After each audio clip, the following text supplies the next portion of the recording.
Hello everybody and welcome back to the new Duel Links Character Collection Challenge. This is episode 4. Last time we left off after unlocking the level 30 gate, so we were able to do a lot of things. Mainly clearing the entirety of the DM world characters, 7th world characters and Go Rush characters. So we already finished 3 of the 9 worlds.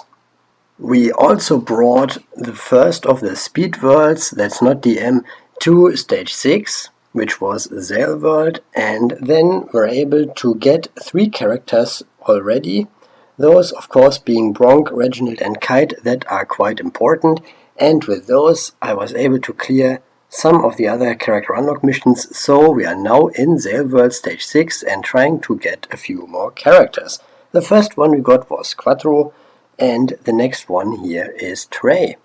And while we unlock Trey and some other characters, I may talk about what's the plan for today's episode, which is not only finishing Zexal world, but also finishing the entirety of Arc 5 world. Anyways, I did not mention that Quattro's missions did not change at all compared to before, and Trey's missions also seem to have stayed the same. I think there was only one level 30 mission for him anyways, so we should be fine there. Anna's missions I always like to combine just a little bit with the Girak missions, of course, like always, and you already know that maybe. That is conducting the vessel farm against Anna to inflict a lot of effect damage against her, and that also covers one of Girak's missions already. You know that because you watched the character collection series already. But enough with the shameless self-promotion, we can get back to the unlocks now and just obtained Anna. Her missions did not change at all compared to before, and that means we can continue with our list here. And the next one on the list is Rio. Her missions didn't change either, and one of her missions is that Reginald has to summon XYZ monsters against her at level 33 times, and obviously I want to try and get this done in a single duel against her, but I only have one XYZ monster if I'm free to play and not using any card tickets, and that one would be number 32 Shark Drake from Reginald's skill. And while those 3 XYZ summons do not have to be against her in a single duel, I prefer to do it anyways, and so I spent my card tickets on 1 copy of Kachikochi Dragon and 1 number 70 Malevolent Sin. But on my free-to-play accounts I moved past the need for number 70 Malevolent Sin entirely, normally, and I even don't need a Rampage of the Forest anymore, so I just make do with the starter decks that I get with level up cards and a few packs of Future Horizon usually. So my new player help, my own approach basically shifted a little bit in that regard. Anyways, we obtained another character, which is of course Girak, our first of the Barians. That leaves 17 more characters for this episode to unlock and just a few more for Zexal world. One of them is of course Quinton. And why put Quinton in there in between unlocking all of these Barians?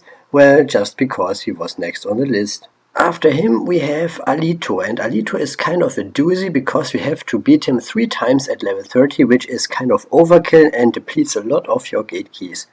At least when you're a beginner and don't have that many. However, you should be fine there, because he's not a difficult guy. But what else annoys me is that we have to summon a rank 1 XYZ monster specifically against him, which of course is usually Baby Tiragon, but you can also, if you're not playing a character collection challenge and can unlock the characters in any order you want, you can go and unlock Lulu in Arc 5 world first and level her up a little to get one of her Lyrilisk XYZ monsters. I think it's Assembled Nightingale that you can get. And then you can just summon that. That way you would save yourself a super rare card ticket on Baby Tiragon if you don't get it from drops. But one card ticket you definitely should use if you're a free-to-play person and are not interested in getting, like, let's say Galaxy Eyes as an archetype. You would use an ultra rare dream ticket on a Neo Galaxy Eyes Photon Dragon, which I always do because I get one from logging in daily as a beginner and I use it on that. Because I need that to unlock 2 characters, those of course being Quinton and Mizar. Anyways, We got Misa, and that leaves Dumon for the Barians for now. Vector is not unlockable at the gate yet. And Dumon's missions, just like with all the other Barians, did not change at all compared to before. Which means we are done with all the stage 6 characters in Zale World and can move on to stage 10 eventually. Checking the rules of our challenge, we are going to stage 10 here because it's only 4 stage ups compared to everything else, which would be 5 stages. Therefore, Zale World from 6 to 10 is the correct choice. After each stage up, the standard duelists spawn in again, and that means we have a lot of resources and a lot of duels to play, and can use those to go for some summon animations if we feel like it. But usually I'm not, and I do the summon animations later, if at all. Here in that challenge I didn't do them.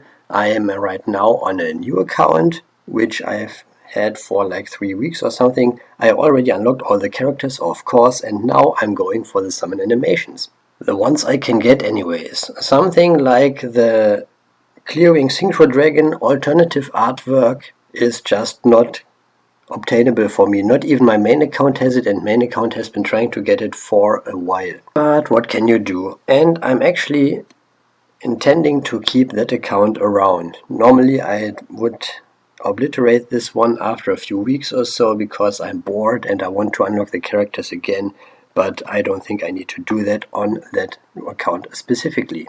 After all the talking, we finally made it to stage 10, and that means we can unlock our final character, Tori, who just spawned in the world at level 10, which is quite convenient because it saves me gate keys. Also, her being level 10 makes it easy to beat her. And by winning, we will unlock her, which means after getting Dumon, the rest of this world, in terms of unlocking characters, was basically free. So after a quick duel, we got Tori, and this one obviously did not change at all compared to before. That brings up the question, which world is next after this one, and that would be Arc 5, which I already spoiled earlier. And Arc 5 has the most amount of characters that we can get after just 5 stage ups left in Duel Links right now. So let's go to Arc 5 World after checking the character wheel and confirming that we got all the characters in Zale World, which completes yet another world for us. Yeah, that would be 4 already. So anyways, back to business, we go into Arc 5 World and then stage up already. I cleared all the stage missions from stage 1 to stage 2, but I didn't stage up. So a little bit of preparation that happened beforehand. I mean, obviously, since I had to get 50,000 dual assessment points to unlock Sylvio before, so I automatically cleared the missions, basically, without even trying. So with that said, we can stage up some more, and I'm already not too keen on unlocking the characters in this world because a few of them are actually quite tough and require a lot of gate keys. So one of them would be Declan, which I have mad respect for at level 30, of course, and the other one is Yuri, who can be annoying with his one Predator Plant monster that reduces the level of my monsters to 1 and therefore makes it possible to run over them with their effects, which is quite annoying. Also, Lulu can be tough and Rin as well. Shay is not too fun to go up against when we have to beat him at level 30 with 1000 or less life points remaining.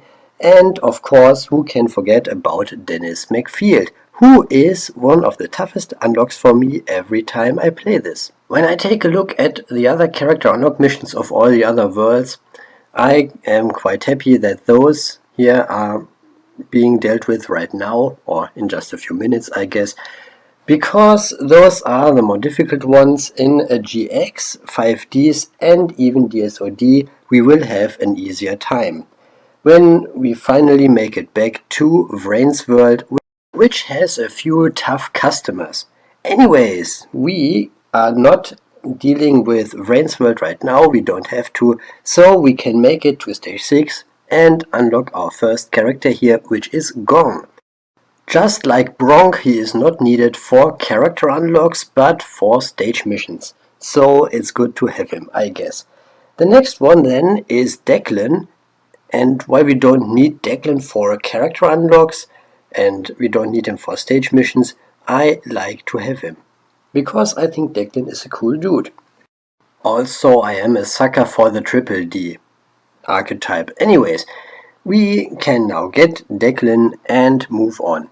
While that's happening though, I would like to talk about something else. If you're not playing this like a crazy challenge, like a character collection challenge or whatever, or any other style, if you're just playing it casually and are a free-to-play person, which I would recommend, there is something I would suggest you do before claiming any of the lifetime cards or any of the starter decks or whatnot, and that is get Arc 5 World to stage 6, because at stage 6 the character missions include something like collect 3 fusion monsters, collect 3 synchro monsters, collect 3 XYZ monsters. If you wait until you hit Arc 5 stage 6 and then get, let's say, the Stardust Nexus structure deck, you get 3 of the synchro monsters already, which cleans those missions. Then you can use your card ticket on Neo Galaxy Ice Photon Dragon, which you need for the Zale World unlocks, and that is 1 XYZ monster. You could also then invest into, let's say, the Odd Eyes Challenger structure deck, which gives you access to Dark Rebellion XYZ Dragon. You can also use card tickets and so on.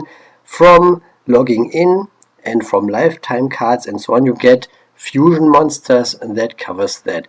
So I think it's quite a smart move to go for Arc 5 World Stage 6 first and then claim all the cards. And actually the game is easy enough so that you can make it to Stage 6 in Arc 5 World without any new cards, just the starter decks that you get from unlocking the characters that you already have, like Yami Yugi and DM World Joey. While I distracted you with my talking, we unlocked a few more characters, those of course being Yuto and Sora.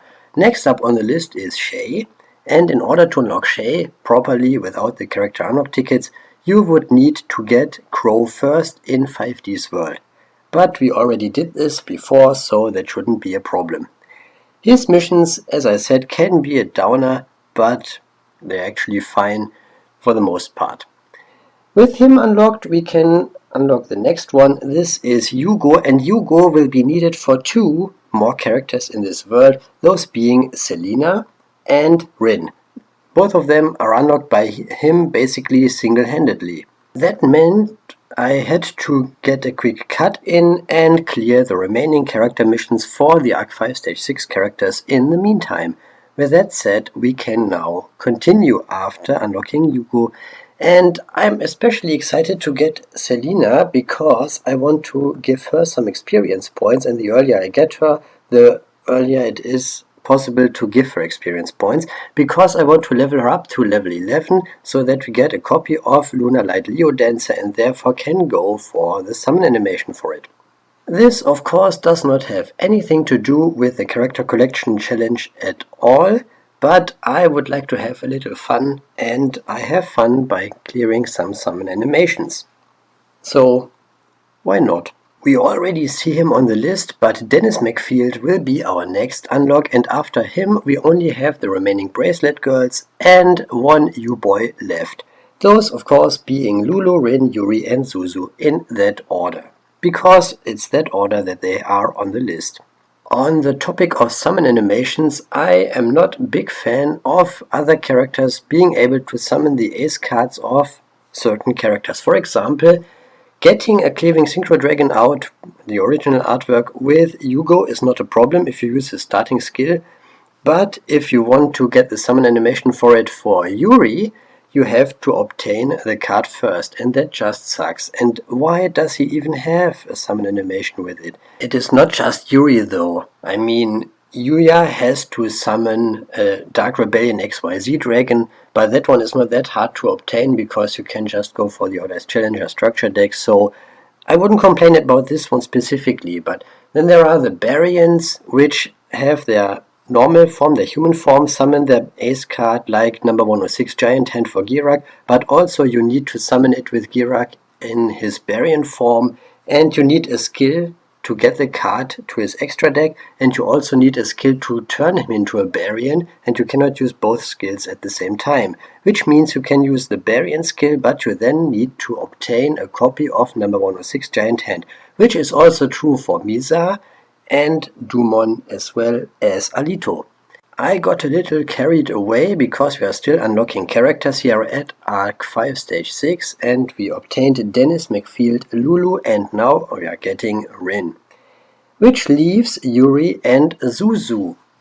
However, as you're going to see, and as you probably already know, Zuzu is not a big deal to get. When it comes to unlocking Yuri, I'm always like, no, please don't. I mean, summoning certain monsters, like I think it was XYZ summons, Synchro summons, and Pendulum summons, that can be done against him at level 10. It's not a big deal.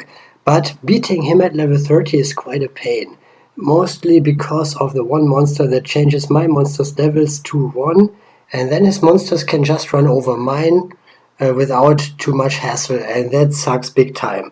It sucks even more when he summons his Starving Venom Fusion Dragon that I basically cannot beat with my free-to-play stuff on an account that's only a few days old. Anyways, we unlocked Yuri, and that's good stuff.